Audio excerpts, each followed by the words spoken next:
That's right. Now, if you are interested in your web maintenance, maybe you're a bit of a... Jeremy, would the word be a web geek kind of... Possibly. But no, if you are not interested... one that I would use. If you're interested in your web stuff, etc., I'm joined this morning by Jeremy from Manage Web Services. Good morning, Jeremy. Good morning. Welcome to Academy FM. Firstly, tell us a little bit about you and obviously what you do. Okay, well, what I do is web design and development. Yeah. Basically focused primarily on local businesses, and my focus is very much on Thanet and around the community, although I do business all over Kent and in London. Yeah. But very much my focus is where I live, and it's building really websites, quality websites for people in this area, and that's what I do. Fantastic. Right, I've got a couple of questions for you this morning, especially if we've got people that are listening that are maybe thinking about setting up a website or looking at maintaining their website, etc. What can people do to improve the performance of their website? Let's start with that one. Well, I think there are three things that you should look at. The first one, and probably the most important, is to make sure that your website is mobile friendly. Now, what do you mean by a mobile friendly website? Well, a mobile friendly website is one that will actually change shape to accommodate whichever device you're looking at it on. Yeah. And the reason that's important is because, according to Ofcom, a government report, we spend twice as long searching the internet with a mobile device than we actually do on a PC. 2 hours on average every day. Is it really? That's in the UK. It is. The next thing you want to do is look at keywords. Keywords are basically, they're the search terms that you use when you're looking for something online. There are two types. There are focus keywords. There'll be things like, say you're selling bikes, you'd have a focus keyword would be something like mountain bike or gents bike or racing bike. And then there are long tail keywords. Now, long tail keywords would be something like bicycle for an 8-year-old girl. And you'll notice the difference immediately. The long tail keywords are longer, hence the name. Yeah. But also the important thing is it's easier to rank for long tail keywords. Now, you need to have both, because obviously if you're selling bikes, you want to mention that you're selling mountain bikes. Of course, but yeah. People, you need to have the long tail keywords because they're the keywords that people put in when they actually want to buy something. They're more transactional. Where the earlier ones, the focus ones, they're kind of like when they're just searching around, finding out what's available. So those are two things. And the third thing I was going to mention is backlinks. What's a backlink? It's a link onto your website. Now, to you and me, a link is just a link. It's just a connection to your website. Yeah. But to Google and the search engines, it's more than that. It's actually a vote of confidence. What it's saying is, leave my website and go to this other website. So if you have lots of quality backlinks, and quality is the important thing here, there used to be things called link farms. You could go to a website and buy links. And if you bought links to your website, it would raise the profile of your website. Unfortunately, or fortunately, Google have now stepped in and they'll penalise you if you do that. So look for quality look for a quality backlink. What's a quality backlink might be from a university, or the gold standard would be something like from the BBC or something like that. So those are the three things I think you should do to improve your performance. Look at make sure your website's mobile friendly, research your keywords, and make sure you cultivate some quality backlinks. Fantastic. Now, what I was going to ask you is, what is search engine optimization? Well, search engine optimization is a terrible phrase to use. It's so long. Normally people say SEO, search engine, they always have initials for everything, don't they? All it basically means, it's a strategy to increase the number of visitors on your website, and you do that by obtaining a higher page ranking in the search engines. Now, if you look at the search engine market in the UK, it's quite interesting. By far the market leader, and I looked at these figures earlier, this is for March of this year, Google have 86% of the market, massively the market leader. Behind that come Bing, they've got about 9%. After that, you've got Yahoo, they're about 3%, and the rest take up the rest of the 2%. I think that works out to 100%. I kind of rounded them up, so it may not do. Anyway, so that's the market. So generally, when we talk about search engine optimization, we're actually talking about pleasing Google. And Google, in fact, have over 200 different ranking factors, and they don't want to tell us what they are. Yeah. The reason they don't want to tell us what they are is because what I was talking about earlier in terms of those link farms, they don't want people to start manipulating the way that they try and rank their websites. So it's very difficult to know, what the best thing to do is. Yeah. Nevertheless, we do know some things. And the top 3 ranking factors are 2 that I've already mentioned. That was keywords and backlinks. And the third one with the terrible name of RankBrain. That's Google's name. Really? Yeah. And basically what it is, it's a kind of artificial intelligence for searching. And it's a bit complicated to go into now, but that's what it is. One word of caution, if you are going to go in to try and do some SEO yourself for your own website, when you go on to the internet, there is a lot of information that's speculative or out of date, and they can be very strident, and when you read it you think, oh, that's the thing to do. And I know when I started, I was taking a lot of information from the internet, and it was having a detrimental effect. It was having the opposite effect because it was out of date, and that's because things are changing all the time. I like to use the analogy really of a game. If you think about a chess game, with a chess game what the object is. You want to checkmate your opponent, right? So with SEO, the end game is to get a high page ranking. The problem is you don't really know what the rules are. Right. Okay. Not only do you not know what the rules are, but they keep changing all the time. And to make it worse, every time you make a move, it takes a week to 10 days to see the effect of that move. So, search engine optimization or SEO is not for the timid. It's something you need to look at seriously. Definitely. Thank you very much for that, Jeremy. And another thing I want to ask you is you stress about the importance of web maintenance, etc. Why is it so important? Well, I think there are 5 factors you should look at in terms of web maintenance. The first one is to do with security. You want to make sure that your website is properly updated on a regular basis, and it needs to be updated because not only for security, but also to improve the user experience. If you think of a website, it's like a mosaic of different pieces of software all working together. And hackers try to break in. They're looking for vulnerabilities in that software. They're trying to break in basically either to hold your website to ransom or for some kind of political statement or something. So they're constantly trying to break into your website. So make sure that you keep the software updated. The second thing is also security is you need to back up your website. And there are 2 ways of doing this. You can have an automated system, and at Managed Web Services we use an automated system. You can also have a manual system. We also use a manual system. Obviously with an automated system it backs up your website probably every day. Ours does. Sort of 2 o'clock in the morning there's a backup of the website. The problem with that of course is if the website's hacked, the backup it's automated, it will just back up the hacked system. Right. Also there's a link to wherever you're going to save the backup to. That will be a link either to another server or to a cloud typically. Now what the hackers do, they're sensible enough or clever enough to know that they just follow that link and they'll try and hack the backup as well, which is why we also do a manual system. With a manual system you can't see where it's going, there's no physical link. Right. Plus you can look at the website before you back it up and just check all the file integrity and make sure it's all up to date. Very clever. So the third thing we do are upgrades. Upgrades are basically different from an update. An upgrade gives you additional functionality. I think of it more like leasing something rather than buying it. You buy it, there it is, you've got it, you take it away, you lease it, it's continually upgraded. And an example of that was last year when Google announced that they were going to give preferential ranking to mobile-friendly websites.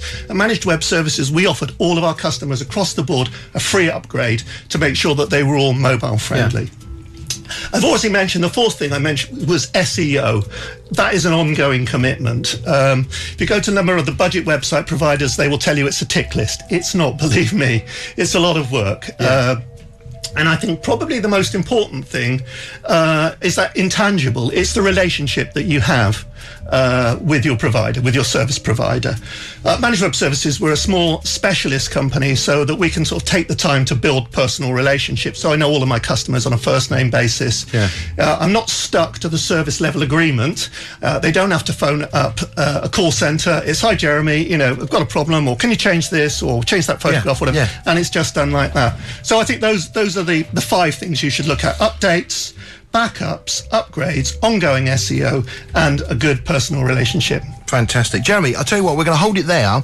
I'll play another quick song. I've got another quick question for you, and then obviously we'll let everybody know about how, if they are interested, about getting in touch with you and discussing more about websites. Thank you very much to Jeremy from Managed Web Services. He'll be back after this from Katrina and the Waves on Academy FM. 7.8 Academy FM. This is Si Kennett. Now, I'm joined in the studio by Jeremy from Managed Web Services. We're talking all things web-related today. And do you know what, Jeremy? I feel really bad about mentioning about geeks earlier on. I really do. Well, you shouldn't. It's not geeky to be into the internet and web stuff and all this sort of stuff, because it is. You've actually opened my eyes this morning. Right, a few more questions for you before you shoot off, because I know that you've got loads to do today. The big question, I suppose, that everyone's asking is, what makes a good website? Well, the simple answer, I think, is deliver on your promise. When you think that when somebody enters a term, I was talking about keywords earlier, when somebody enters a keyword into a search engine and your website comes up, they're expecting that website to reflect those keywords that they entered, those search terms. But I guess what you're asking me, so that's the simple answer. I think what you're really answering me is, if you're writing a website, what can you do to make it attractive? What can you do so that you can fulfill that promise? And to make it simple, I think there are 4 things you can do. And to make it simple, they all begin with A. And the first one is attraction. How do you attract people? How do you bring people to your website? Well, you can do various things. For example, you can write a list article. You must have seen them. 6 ways you can do this, 5 reasons you're paying too much tax. They're called list articles. People like those, so it's a good idea to write some of those. You can offer a free service. On my website, for example, I offer a free audit, so that if you've got a website and you think, could it be performing better, I'll give you a free audit and tell you, things you could do to improve it. You can offer downloads. It doesn't have to be a software download. You could say have an inspirational poster that you could download off the website, or it might be a tick list. Say if you're doing something like car maintenance, it might be, here's a tick list of 5 things you should do with regards to car maintenance. So that's attraction. That's the first thing you should do. The second thing is authority. What that means is trying to build some trust. It's no good just saying, we've got the best pizzas in Margate. You've got to prove it. How do you prove it? Well, you can have things like review sites. You can have testimonials. For most of us, it'll be testimonials. I mean, if you've got a business, you'll put some testimonials on your website. If you can prove what you do online, even better. So for me as a web designer, it's quite easy to do, because they say, well, what are your designs like? I say, well, they're all online. Go and have a look. How do they perform? Well, test it out. You can see how well they perform. But it might be if you're doing something else, you can do it online. If you're saying, I can write professional copy, write some online. Prove what you say. The third one is affinity. That's a bit more difficult. But basically what it means is trying to build a community, trying to build a following. The best analogy is the way that people interact with things like Facebook. And it's slightly more risky, because if you want to build a following, you've got to state some opinions. Now, lots of businesses, when they're advertising, they don't want to state any opinions because they think it's risky, and that if you state an opinion, someone's going to disagree with you. The problem with that, if you take that view, is that it's always very bland, and no one wants to follow anybody that's bland. They want to follow someone with opinions. But if you state an opinion, make sure that it's a relevant opinion. Don't go on your car maintenance website and give an opinion about politics, for example, because it just doesn't follow. Okay, so the first thing is attraction. The second is authority. The third, affinity. And the last, and obviously the most important, is action. You want to ask people to do something when they go to your website. It might be something simple like subscribe to my newsletter. It might be follow me on social media, all the way to make an appointment so I can come and see you, or buy my product or service. So those are the 4 things I think you can do, anybody can do when they look at their website to improve the promise. Fantastic. Which leads me nicely onto my next question, which is, what are the most common mistakes people make when designing a website? Well, there are any number of mistakes that people make. They make their page titles too long. They should be no more than 70 characters.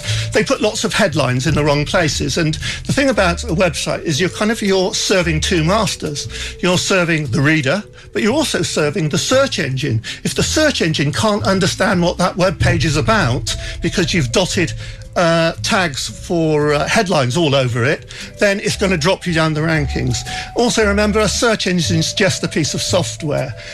It can't see your photographs. You have to tell the search engine what the photograph's about. So you have to, and that's not just the caption, that's in the software. So there are lots of things that people do. But I think the most important thing to take away, there was a thing, coming back to what I first said, is to optimize your website. If you haven't optimized your website for mobile, then that's going to be a problem. what you should do is, if you're looking at your website now, you're at home or whatever, you're looking at your website, ask these 4 questions, okay? Does it answer these 4 questions, your website? Who are you? What do you do? Can I trust you? And how do I get in touch? Those are 4 simple questions that every homepage should be able to answer. And who are you? Basically, all you just think of it's your logo, or it's your banner, or your name. What do you do? It's an introduction. Hello, we're a mortgage advisors, or whatever you are. Can I trust you? Put some testimonials. So as you scroll down the page, put some testimonials, and at the bottom, put your contact details. That's telephone numbers and a contact form. And that's all you need to do. So if you're going to remember anything from this morning, and you really want to improve your website, look at your homepage and say, does it do those 4 things? Who are you? Does it answer who are you? What do you do? Can I trust you? And how do I get in touch? And it's as simple as that. Fantastic. Jeremy, look, thank you for coming in.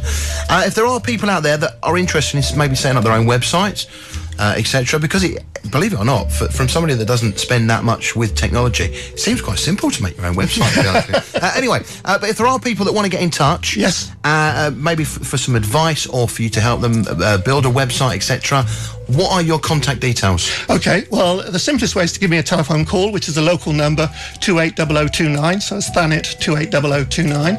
Or you can go onto my website, which is Managed Web Services, www.managedwebservices.co.uk. There are hyphens in between the words to make it easier to read, so managed-web-services. Put your logo on our Facebook page, so if people want to have a look, they can go and check it out there as well. How else can they get in touch? Obviously, email. It's inquiries at Managed Web Services.